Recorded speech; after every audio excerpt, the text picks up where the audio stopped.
Hello दोस्तों, कैसे हैं आप लोग। स्वागत है आपका फिर से एक बार मेरे YouTube channel knowledge by TR में। और मैं आपके साथ हूँ तहसीन रजा। दोस्तों आज हम बात करने वाले हैं क्लास 12 के। जी हाँ दोस्तों, क्लास 12 के हिस्ट्री के 50 महत्वपूर्ण ऑब्जेक्टिव क्वेश्चंस के बारे में।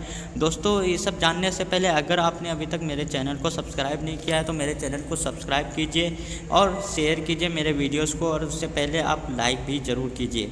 तो दोस्तों वीडियो स्टार्ट करते हैं। नंबर 1 में है दोस्तों, सांची का स्तूप किस धर्म से संबंधित है। सांची का स्तूप किस धर्म से संबंधित है। ए में है बौद्ध धर्म, बी में है जैन धर्म, सी में है ब्राह्मण धर्म, डी में है सिख धर्म। ये चारों जो है दोस्तों धर्म के नाम है। तो सांची के स्तूप का जो संबंध है वो किससे है।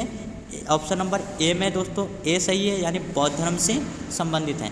अगला देखते हैं दोस्तों, हड़प्पा सभ्यता की सबसे महत्वपूर्ण विशेषता क्या थी। हड़प्पा सभ्यता की जो सबसे महत्वपूर्ण विशेषता थी वो क्या थी। तो ए में है नगर योजना, बी में है ग्रामीण जीवन, सी में है पशुपाल और डी में है कला। तो दोस्तों हड़प्पा सभ्यता की जो सबसे महत्वपूर्ण विशेषता थी वो नगर योजना थी। आपको पता होना चाहिए। ऑप्शन नंबर ए नगर योजना जो थी वो हड़प्पा सभ्यता की सबसे महत्वपूर्ण विशेषता थी। बात करते हैं अगले क्वेश्चंस की। तो दोस्तों हड़प्पा सभ्यता का शासन किसके हाथों में था। जी हाँ दोस्तों, आपने सही पढ़ा। हड़प्पा सभ्यता का जो शासन है किसके हाथों में था। शासन करने की बागडोर वो किसके हाथों में थी। तो ऑप्शन नंबर ए में है किसान, ऑप्शन नंबर बी में है व्यापारी, सी में है अधिकारी, डी में है पशुपालक। तो दोस्तों हड़प्पा सभ्यता का जो शासन था वो व्यापारियों के हाथों में था। तो ऑप्शन नंबर बी सही है, व्यापारी। नंबर 4 में दोस्तों देखते हैं हड़प्पा सभ्यता के पतन का मुख्य कारण क्या था। तो हड़प्पा सभ्यता के जो पतन का मुख्य कारण था दोस्तों वो ए में है बहाम आक्रमण, बी में है भूकंप और सी में है बाढ़। तो दोस्तों अलग अलग इतिहासकारों का मानना है कि हड़प्पा सभ्यता का पतन इस तरह हुआ, कोई कहता है इस तरह हुआ, कोई कहता है उस तरह हुआ। तो यहाँ जो है ये तीनों को मुख्य कारण माना जाता है। तो दोस्तों ये जो मुख्य कारण है हड़प्पा सभ्यता के पतन का, ये तीनों माना जाता है। यानी बहाम आक्रमण भी माना जाता है, भूकंप भी माना जाता है, बाढ़ भी माना जाता है। अभी तक इसकी पूरी तरह खोज नहीं हो पाई दोस्तों कि आखिर पतन हुआ कैसे। तो दोस्तों आगे चल के पता करना है हमको कि क्या सच में रिजल्ट आया क्या। अब बात करते हैं दोस्तों 5 नंबर की। तो 5 नंबर में हड़प्पा सभ्यता में सर्वप्रथम किस स्थल की खुदाई हुई थी। दोस्तों आपको पता तो होना चाहिए कि हड़प्पा सभ्यता में सर्वप्रथम किस स्थल की खुदाई हुई थी। आपने हड़प्पा सभ्यता के बारे में क्लास 12 में पढ़े होंगे। तो हड़प्पा सभ्यता में सर्वप्रथम किस स्थल की खुदाई हुई थी। ए में है मोहनजोदड़ो, बी में है लोथल, सी में है हड़प्पा, डी में है कालीबंगा। जी हाँ कालीबंगा है। तो ऑप्शन नंबर सी जो है दोस्तों 5 का वो सही है, यानी हड़प्पा नामक हड़प्पा सभ्यता नाम ही है दोस्तों इसी स्थान के नाम पर। तो हड़प्पा सभ्यता को जो सर्वप्रथम किस स्थल की खुदाई हुई थी वो हड़प्पा नगर की ही खुदाई हुई थी। हड़प्पा सभ्यता आगे 6 नंबर में आपको दिखाई दे रहा है दोस्तों। हड़प्पा सभ्यता में बंदरगाह का साक्ष्य कहाँ से मिला। गोदीबारा, यानी गोदीबारा किसको कहता है दोस्तों, बंदरगाह को। तो बंदरगाह का साक्ष्य कहाँ से मिला। तो दोस्तों ए नंबर में है लोथल, बी में कालीबंगा, सी में है हड़प्पा और डी में है मोहनजोदड़ो। तो 6 नंबर का दोस्तों ए सही है, यानी लोथल। क्या सही है, लोथल, यानी बंदरगाह। यानी बंदरगाह का मतलब क्या होता है, गोदीबारा। और गोदीबारा का प्रमाण कहाँ से मिला, लोथल से। यानी बंदरगाह कहाँ मिला, लोथल से। अब दोस्तों आगे 7 नंबर की बात करते हैं। मौर्य काल में टकसाल का प्रधान कौन था। मौर्य काल में टकसाल का प्रधान कौन था। तो दोस्तों ए में है कोषाध्यक्ष, बी में है मुद्राक्षर, सी में है पन्याध्यक्ष, समाहर्ता। जी हाँ दोस्तों समाहर्ता। मौर्य काल में टकसाल का प्रधान जो है दोस्तों 7 का सी नंबर पन्याध्यक्ष दोस्तों जो है हड़प्पा मतलब मौर्य काल में टकसाल का प्रधान होता था। तो आगे बात करते हैं दोस्तों अगले क्वेश्चन की। तो 8 नंबर में है मौर्य वंश की राजधानी कहाँ थी। दोस्तों आपको ये थोड़ा सही से नहीं दिख रहा होगा। मौर्य वंश की राजधानी जो थी वो कहाँ थी। तो ए नंबर में है विदिशा, बी है में पाटलिपुत्र, सी में काशी और डी में उज्जैन। तो दोस्तों मौर्य वंश की जो राजधानी थी वो क्या थी।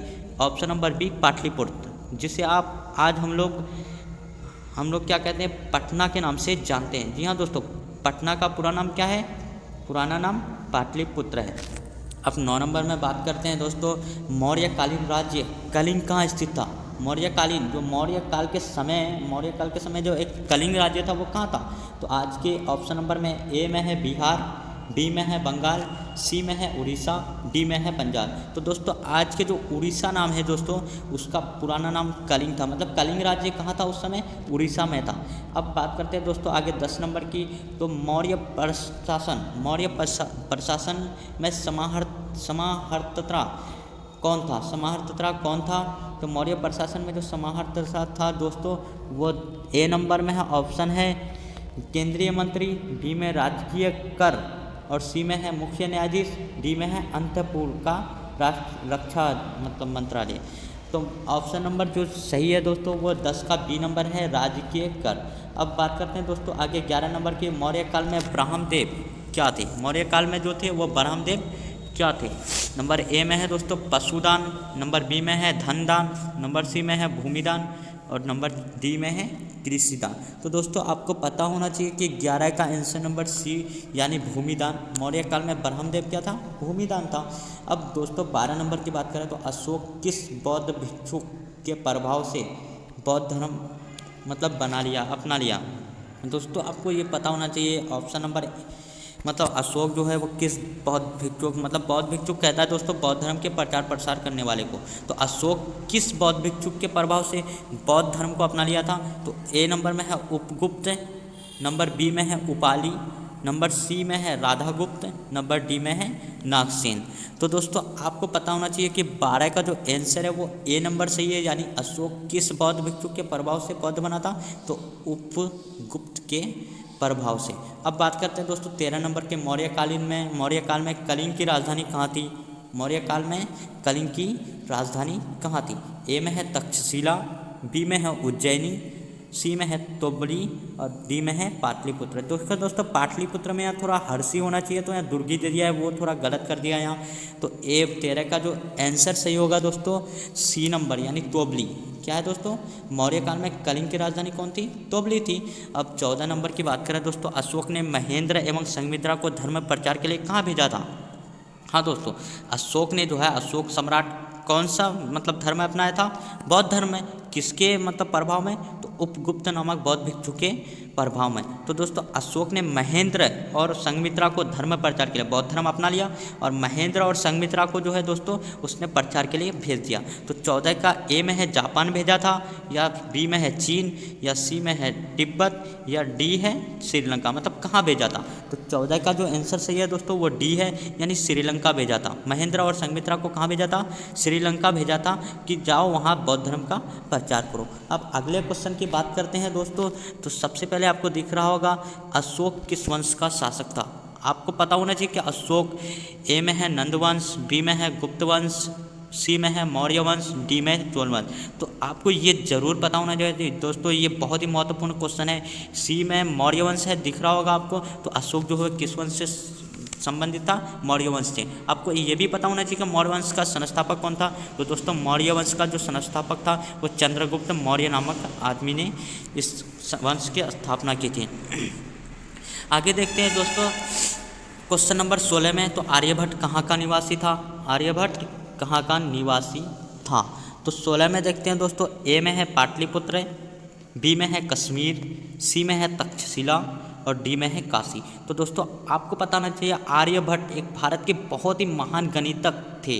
जी हाँ दोस्तों, और पता है आप जिस जीरो यानी शून्य यानी जीरो का इस्तेमाल करते हैं उसकी खोज किसने की थी, यही आर्यभट्ट ने की थी। तो वह कहाँ के निवासी थे, पाटलिपुत्र। और पाटलिपुत्र कहाँ है, तो आज जहाँ पटना है दोस्तों उसी का पुराना नाम पाटलिपुत्र था। जी हाँ दोस्तों, आप बात करते हैं 17 नंबर की। तो भारत का प्रथम नगरीकरण कब हुआ, भारत का प्रथम नगरीकरण कब हुआ है। ए में है वैदिक काल में, बी में है हड़प्पा काल में, सी में है गुप्त काल में और डी है मौर्य काल में। तो इसका जो सही आंसर है दोस्तों 17 का आंसर सही है वो बी है, यानी हड़प्पा काल में। यानी हड़प्पा सभ्यता जब अस्तित्व में थी तभी प्रथम नगरीकरण हुआ था। मतलब नगरीकरण का मतलब नगर जैसा उस समय वहाँ रहन सहन था। 18 का दोस्तों 18 नंबर में देखते हैं गीता रहस्य किसकी रचना है। आपको पता होना चाहिए तो दोस्तों गीता रहस्य 18 नंबर में दिख रहा होगा, गीता रहस्य किसकी रचना है। ए में है दोस्तों महात्मा गांधी, बी में है बाल गंगाधर तिलक, सी में है रविंद्रनाथ टैगोर और डी में है दादा भाई नौरोजी। तो 18 नंबर का जो आंसर सही है वो दोस्तों बी नंबर, यानी बाल गंगाधर तिलक। गीता रहस्य किसकी रचना है? तो बाल गंगाधर तिलक की रचना है। गीता के महत्व पर किसने विचार व्यक्त किए हैं? देखो दोस्तों, गीता के महत्व पर, मतलब गीता कितना महत्वपूर्ण है उस पर किसने विचार किया है? ए में है महात्मा गांधी, बी में है विवेकानंद, सी में है बाल गंगाधर तिलक और डी में है उपरोक्त सभी। तो दोस्तों गीता पर जो महत्व ये किया है तो ये तीनों ने किया है, यानी ऑप्शन नंबर डी सही होगा, उपरोक्त सभी। महात्मा गांधी ने भी उसके महत्व पर विचार किया है, विवेकानंद ने किया है और बाल गंगाधर तिलक ने भी किया है। और बात करते हैं दोस्तों अगले 20 नंबर की। तो गीता रहस्य किसने लिखा है? गीता रहस्य किसने लिखा है? ए में है वेद व्यास, बी में है महात्मा गांधी, सी में है बाल गंगाधर तिलक, डी में है मदन मोहन मालवीय। तो 20 नंबर का जो आंसर सही है वो सी है दोस्तों। क्या है? सी, यानी गीता रहस्य किसकी रचना है? आपको वहाँ 18 नंबर में दिख रहा होगा, यही वाला क्वेश्चन है, थोड़ा सा अलग है। तो गीता रहस्य जो रचना करेगा वही लिखेगा ना दोस्तों, वही रचना है, वही रचनाकार है, वही लेखक है। तो गीता रहस्य को किसने लिखा है? बाल गंगाधर तिलक। अब दोस्तों 21 नंबर में देखिए मनुस्मृति। मनुस्मृति के रचयिता कौन है? नंबर ए में है वेद व्यास, नंबर बी में है कालिदास, नंबर सी में है सूरदास, नंबर डी में है मनु। तो दोस्तों आपको बताना चाहिए, इसका नाम से ही पता चलता है आपको मनुस्मृति के रचयिता कौन थे। तो ऑप्शन नंबर डी मनु जो थे वो कौन थे? मनुस्मृति के रचयिता थे। बात करते हैं 22 नंबर की। तो महाभारत की रचना किसने की थी? महाभारत, अपने नाम सुना होगा महाभारत की। तो महाभारत की रचनाकार कौन है? ए में है वाल्मीकि, बी में है कालिदास, सी में है वेद व्यास, डी में है तुलसीदास। तो 22 का जो सही आंसर है दोस्तों सी, वेद व्यास। कौन है? वेद व्यास महाभारत के रचनाकार है। आगे दोस्तों 23 नंबर में है प्राचीन भारत के महाकाव्य का नाम क्या है? पुराने ज़माने के जो भारत है उसके महाकाव्य का नाम क्या है? रामायण महाभारत, या बी में है ऋग्वेद, सी में है मनुस्मृति, या डी में है इनमें से कोई नहीं। तो आपको पता होना चाहिए, तो रामायण और महाभारत है वो प्राचीन भारत के महाकाव्य का नाम है। तो आगे दोस्तों अगले क्वेश्चन की तरफ देखते हैं। 23 नंबर, तो प्राचीन भारत के महाकाव्य का नाम क्या है? रामायण महाभारत आपको बता दिए हम। अब बात करते हैं 24 नंबर की। मनुस्मृति में कितने प्रकार के विवाह का उल्लेख किया गया है? आप लोगों के यहाँ विवाह करता होगा कोई, तो दोस्तों विवाह के मनुस्मृति के अनुसार विवाह के जो प्रकार है कितने हैं? ए में है 4, बी में है 6, सी में है 8, डी में है 9। तो 24 का जो आंसर सही है दोस्तों वो सी नंबर, यानी 8 प्रकार के विवाह का उल्लेख किया गया है। अब दोस्तों 25 नंबर में है सांची का स्तूप किस राज्य में अवस्थित है। तो आपने पहला ही क्वेश्चन देखिए, तो दोस्तों आप पहला क्वेश्चन था आप लोगों का, क्या सांची स्तूप का संबंध किस धर्म से था? तो बौद्ध धर्म से था। अब 25 नंबर में बोल रहा है सांची का स्तूप जो है वो किस राज्य में अवस्थित है? 25 का ए में है बिहार, बी में उत्तर प्रदेश, सी में मध्य प्रदेश, डी में कर्नाटक। तो 25 का जो सही आंसर है दोस्तों वो है सी, यानी मध्य प्रदेश। ये सांची का स्तूप कहाँ है? मध्य प्रदेश में। अब 26 नंबर में देखते हैं दोस्तों, बुद्ध का सारनाथ में दिया गया प्रथम उपदेश क्या कहलाता है? बुद्ध अपना पहला जो उपदेश दिया था वो कहाँ दिया था दोस्तों? सारनाथ में पहला उपदेश दिया था। और उपदेश वो किस नाम से जाना जाता है? नंबर ए में है धर्म परिवर्तन, धर्म चक्र परिवर्तन, महाभिनिष्क्रमण या धर्म समागम।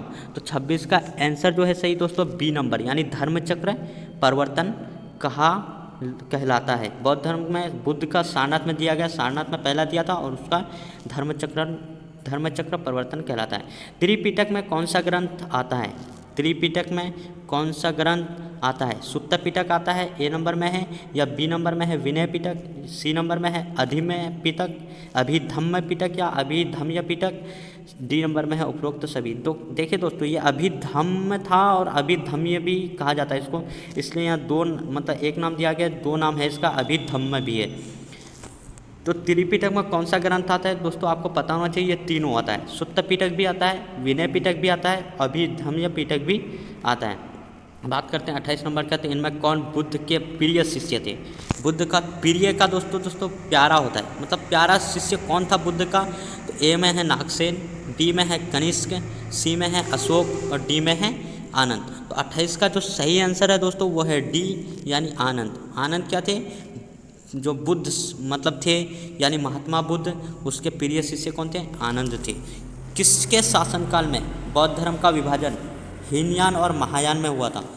ऐसा कौन सा आदमी था जिसके शासनकाल में, कौन सा राजा था दोस्तों, किस राजा के शासनकाल में बौद्ध धर्म का विभाजन हीनयान और महायान में हुआ। यानी हीनयान और महायान में बटा हुआ है दोस्तों बौद्ध धर्म। तो किसके शासनकाल में? 29 का ए में है अशोक, बी में है कनिष्क, सी में है हर्षवर्धन, डी में है धर्मपाल। तो 29 का जो सही आंसर है दोस्तों वह बी है, यानी कनिष्क के शासनकाल में बौद्ध धर्म का विभाजन हो गया हीनयान और महायान में।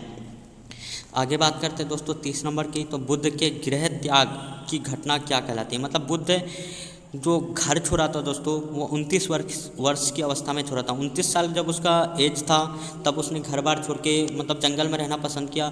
तो वो घटना क्या कहलाती है? बुद्ध के गृह त्याग की घटना क्या कहलाती है? तो दोस्तों 30 नंबर का आपको पता होना चाहिए आंसर नंबर डी, यानी धर्मचक्र परिवर्तन। आपने पढ़ा धर्मचक्र परिवर्तन क्या? जब बुद्ध ने अपना पहला उपदेश सारनाथ में दिया था तो वह धर्मचक्र परिवर्तन कहलाया था। और महापरिनिर्वाण बी में है दोस्तों। तो महापरिनिर्वाण किसे कहते हैं आपको ये भी आना चाहिए। तो महापरिनिर्वाण का मतलब होता है बुद्ध जब किस दिन मरा था, यानी मृत्यु हुई थी उसकी, उसको महापरिनिर्वाण के नाम से जाना जाता है। सी नंबर में है संबोधि और डी में है महाभिनिष्क्रमण। तो महाभिनिष्क्रमण जो है वो मतलब इसका बुद्ध के गृह त्याग की घटना को मतलब इंगित करता है। यानी बुद्ध के जो गृह त्याग की घटना क्या कहलाती है? महाभिनिष्क्रमण। अगले क्वेश्चन की बात करते हैं दोस्तों। गौतम बुद्ध ने बौद्ध संघ की स्थापना कहाँ की थी? गौतम बुद्ध ने जो है बुद्ध का मतलब बुद्ध के नाम से जाने जाते हैं गौतम बुद्ध। तो गौतम बुद्ध ने बौद्ध संघ की स्थापना कहाँ की थी? तो 31 का जो सही आंसर है दोस्तों ए नंबर है, यानी सारनाथ में। कहाँ? सारनाथ में। कौशल भी एक है, वज्जी भी है, पाटलिपुत्र, लेकिन गौतम बुद्ध ने कहाँ की थी बौद्ध संघ की स्थापना? वो की थी सारनाथ में। अब दोस्तों 32 नंबर में अकबर का शासक के रूप में कार्यकाल क्या था? अकबर कब से कब तक शासन किया था? यही इसके कहने का मतलब है कि अकबर कब से कब तक शासन किया था। तो 1530 से 1540 के बीच, या 1556 से 1605 के बीच, या 1605 से 1627 के बीच, या 1627 से 1658 के बीच। तो दोस्तों आपको पता होना चाहिए तो अकबर का शासन का कार्यकाल था वो बी नंबर सही है। सबसे पहले बता दें दोस्तों 1530 से 40 जो था वो हुमायूं का शासनकाल था। किसका? हुमायूं का। उसके बाद 1556 से 1605 किसका था? अकबर का था दोस्तों। जी हाँ दोस्तों, बहुत ज़्यादा साल शासन किया है इसने अकबर ने। तो 1556 से 1605 ईस्वी तक किसने शासन किया? वो अकबर ने। हाँ दोस्तों अकबर ने। उसके बाद सी नंबर में है 1605 से 27। तो ये जो शासनकाल था वो जहांगीर का था। किसका? जहांगीर का। फिर 1627 से 1658 जो है वो शाहजहाँ का शासनकाल था। आईने अकबरी के अनुसार 33 नंबर में दोस्तों, आईने अकबरी के अनुसार भूमि को कितने वर्गों में बांटा गया था? आईने अकबरी के अनुसार। आईने अकबरी के लेखक कौन है आपको पता होना चाहिए? अबुल फजल है। तो अबुल फजल लिखा है कि क्या? आईने अकबरी। तो आईने अकबरी के अनुसार भूमि को कितने भागों में बांटा गया है? 33 नंबर में आपको दिखाई दे रहा है दोस्तों। ए में है 2, बी में है 4, सी में है 6, डी में है 8। तो 33 का जो सही आंसर है दोस्तों वो बी है, यानी 4 भागों में बांटा गया है भूमि को। यानी ज़मीनों को कितने भागों में बांटा गया है? 4 भागों में। अब दोस्तों 34 नंबर में बात करें तो बाबरनामा का दूसरा नाम है क्या? तुजुक-ए-बाबरी। बाबरनामा का दूसरा नाम तुजुक-ए-बाबरी के रचनाकार कौन है? मतलब इसके रचनाकार कौन है? इसको किसने लिखा है बाबरनामा को? दोस्तों आपको ए में है बाबर, बी में है हुमायूं, सी में है बदायूनी, डी में है अबुल फजल। तो 34 का जो सही आंसर है दोस्तों वो ए है बाबर। यानी बाबर ने खुद अपना बाबरनामा नामक एक तुजुक-ए-बाबरी जिसे कहते हैं उसकी रचना की थी। अब देखिए दोस्तों 35 में कुतुब मीनार। आपने कुतुब मीनार देखे होंगे, दिल्ली में है दोस्तों। आपके इसके बारे में ज़रूर सुने होंगे, अगर नहीं देखें तो। कुतुब मीनार का निर्माण किसकी स्मृति में याद किया गया था? मतलब किसकी स्मृति का मतलब दोस्तों याद होता है। क्या होता है? याद। किसकी याद में किया गया था कुतुब मीनार का निर्माण? ए में है कुतुबुद्दीन ऐबक, बी में है कुतुबुद्दीन बख्तियार काकी, निज़ामुद्दीन औलिया, सी में है और डी में बलबन। तो दोस्तों आपको पता होना चाहिए option number B Qutbuddin Bakhtiyar Kaki. ये तो थे दोस्तों वली थे मुसलमानों के, एक ये होते हैं तो वली थे। तो कुतुबुद्दीन बख्तियार काकी के नाम मतलब स्मृति में उसके याद में कुतुब मीनार का निर्माण किया गया था। 36 नंबर में देखते हैं दोस्तों मनसबदारी प्रथा की शुरुआत किसने की थी? मनसबदारी प्रथा की शुरुआत किसने की थी? तो 36 का जो सही आंसर है दोस्तों वो है सी, यानी अकबर के द्वारा। सबसे पहले मनसबदारी प्रथा की शुरुआत किसने की? तो बाबर ने भी नहीं की थी, हुमायूं ने भी नहीं की थी और जहांगीर ने भी नहीं की थी। किसने की थी? अकबर ने की थी मनसबदारी प्रथा की शुरुआत। 37 नंबर में देखते हैं दोस्तों, भूमि सुधार संबंधी जब्ती प्रथा किसकी देन है? मतलब जब्ती प्रथा, दोस्त आपने पढ़ा होगा दोस्तों क्लास 12 के हिस्ट्री में कि जब्ती प्रथा है, बहुत सारे प्रथा है मतलब ज़मीन के बारे में, तो भूमि सुधार संबंधी भूमि के बारे में। तो जब्ती प्रथा किसने दिया था? 37 का में ए में है टोडरमल, बी में है बीरबल, सी में है फैजी, डी में है मान सिंह। तो 37 का जो सही आंसर है दोस्तों वो ए टोडरमल। किसने दिया था? टोडरमल ने। तो टोडरमल कौन था दोस्तों? आपको पता होना चाहिए कि अकबर का जो वित्त मंत्री था, अकबर राजा था ना, तो राजा का वित्त मंत्री कोई था, तो वित्त मंत्री कौन था? वो टोडरमल ही था। तो दोस्तों अब अगला है 38 नंबर में, अकबर का मकबरा कहाँ स्थित है? मतलब अकबर को कहाँ दफनाया गया है, अकबर का मकबरा कहाँ है? तो 38 ए में है दोस्तों दिल्ली में, बी में है आगरा, सी में है मथुरा, डी में है सिकंदरा। तो दोस्तों 38 का जो सही आंसर है वो डी है सिकंदरा में। कहाँ है? सिकंदरा में। अकबर का मकबरा सिकंदरा में है। अब दोस्तों 39 नंबर में बात करते हैं, तो अकबर का जन्म कहाँ हुआ था?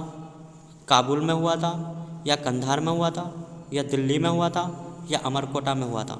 तो 39 नंबर में आपका जो सही आंसर है दोस्तों वो डी है। क्या है? डी, यानी अमरकोटा में हुआ था। किसका जन्म? अकबर का जन्म।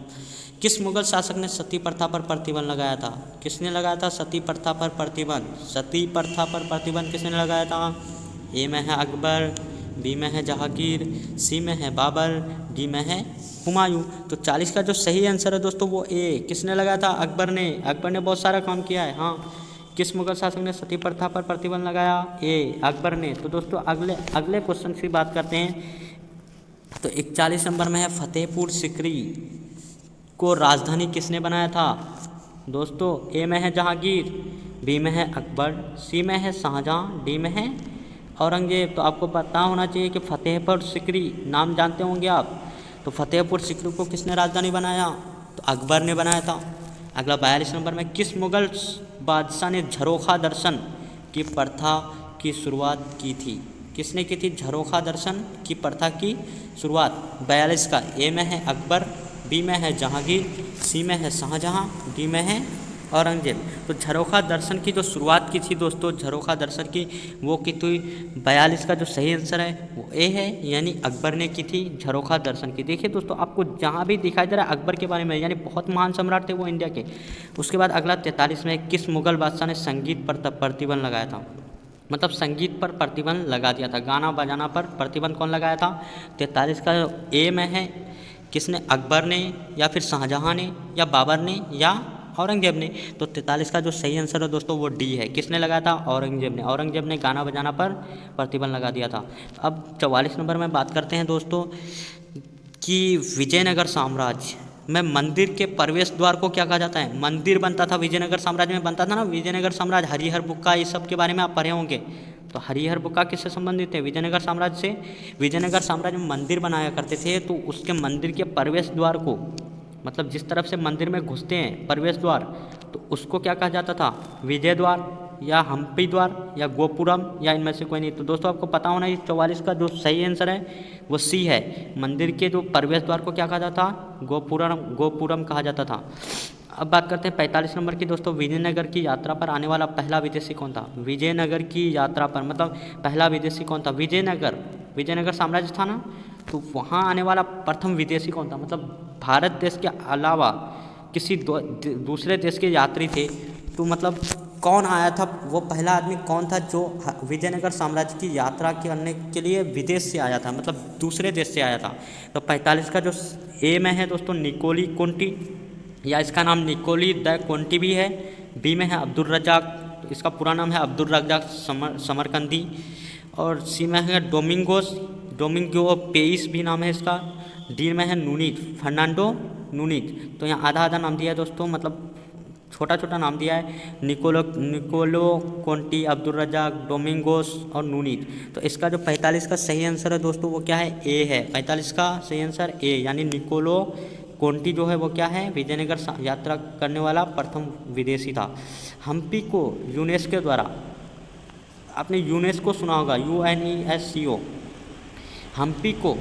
हम्पी जो साम्राज्य, हम्पी किसको कहता है दोस्तों?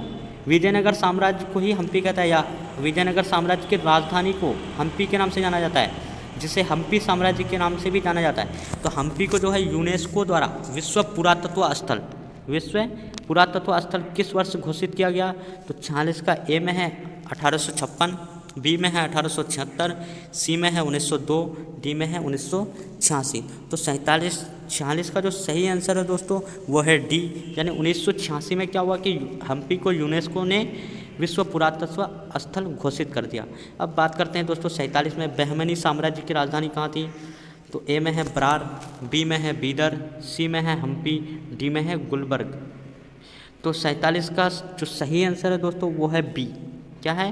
बी, यानी बीदर जो है वो बहमनी साम्राज्य की राजधानी है। अगला दोस्तों बात करते हैं तालीकोटा यानी राक्षस तंगरी, तालीकोटा या फिर राक्षस तंगरी दोनों का युद्ध कब हुआ था? तालीकोटा का नाम क्या है दूसरा? राक्षस तंगरी, और राक्षस तंगरी का दूसरा नाम क्या है? तालीकोटा। तो वही उसी युद्ध का दो नाम है दोस्तों, तालीकोटा का युद्ध भी कह सकते हैं या फिर राक्षस तंगरी का भी युद्ध कह सकते हैं। तो दोस्तों राक्षस तंगरी का युद्ध जो है कब आयोजन हुआ था उसका? ए में है 1560, बी में है 1565, सी में है 1556, डी में है 1511। तो दोस्तों आपको पता होना चाहिए जो राक्षस तंगरी या तालीकोटा का युद्ध हुआ था वो 1565 में हुआ था। 49 में है दोस्तों, 49 नंबर में सूफी संतों को जो केंद्र है, सूफी संतों के जो केंद्र है उसको क्या कहा जाता है? मतलब सूफी संतों के केंद्र को क्या कहा जाता है? ए में है मज़ार, बी में है दरगाह, सी में है खानका, ए में है मज़ार, बी में है दरगाह, सी में है खानका, डी में है मस्जिद। यानी सूफी संतों के केंद्र को क्या कहा जाता है? तो ऑप्शन नंबर जो 49 का सही है वो सी। जी हाँ दोस्तों, खानका कहा जाता है। क्या सूफी संत जहाँ रहते थे उसको क्या कहा जाता था? खानका। और सूफी परंपरा में गुरु को क्या कहा जाता है दोस्तों? सूफी परंपरा में गुरु को क्या कहा जाता है? तो पीर कहा जाता था। ए में है पीर, या बी में है मुरीद, सी में है अध्यापक, या डी में है मौलाना। तो दोस्तों गुरु को अध्यापक नहीं कहा जाता था सूफी परंपरा में, ना ही मौलाना कहा जाता था और ना ही मुरीद कहा जाता था। तो क्या कहा जाता था दोस्तों? ए में है पीर, तो वही कहा जाता था। क्या? सूफी परंपरा में गुरु को क्या कहा जाता था? पीर। दोस्तों ये आखिरी क्वेश्चन है, क्या है? सूफी परंपरा में गुरु को क्या कहा जाता है? पीर। और पीर का जो दोस्तों शिष्य होता है, गुरु का शिष्य होता है ना, तो शिष्य को मुरीद कहा जाता था और गुरु को पीर कहा जाता था। दोस्तों आशा करता हूँ आपको वीडियो अच्छी लगी हो। अगर वीडियो अच्छी लगी है तो प्लीज़ शेयर कीजिए वीडियोस को और लाइक कीजिए वीडियोस को और मेरे चैनल को सब्सक्राइब कीजिए। तब तक के लिए बाय बाय दोस्तों, अगले वीडियो में फिर मिलते हैं। हाँ दोस्तों बाय बाय, ठीक है, ओके बाय।